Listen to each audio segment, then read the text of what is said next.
Hello! Good afternoon to everyone. Tayo magluluto ng pakbet na Ilocano. Ayan. May hahalo kong karne. Fry muna natin to. Palabasin natin ang aroma niya para mas masarap. Ayan. Yan ang sahog ko. May luya, sibuyas, bawang, kamatis.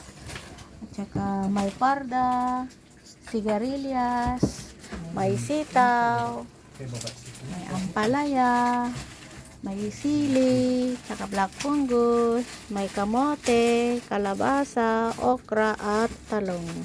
Ayan. Ulam namin ngayon nilukong ay pakbet na Ilocano. Ayun.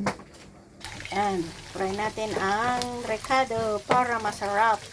Mga bawang, sibuyas, tsaka ginger.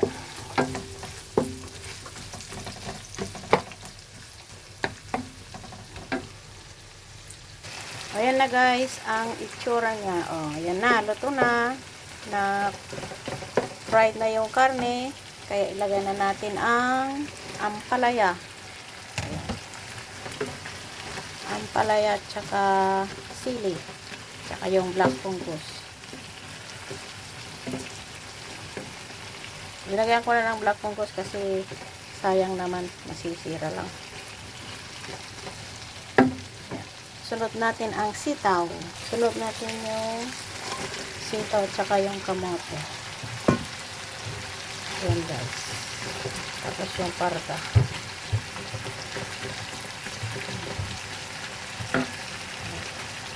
Ayan na guys. Halo-halo na. Lagyan na natin ng bagoong. Sarap tong bagoong guys na Thailand. Hindi masyadong maalat to. Ayan. Right. Ayan. Ayan. Pakbet. Ayan na guys. Ang ating pakbet. Lulutuin na natin. It's already done. My pinakbet. Kain na tayo. Halina. Yummy, yummy. So, see? Ang Ilocanong pinakbet. Yan. Sarap.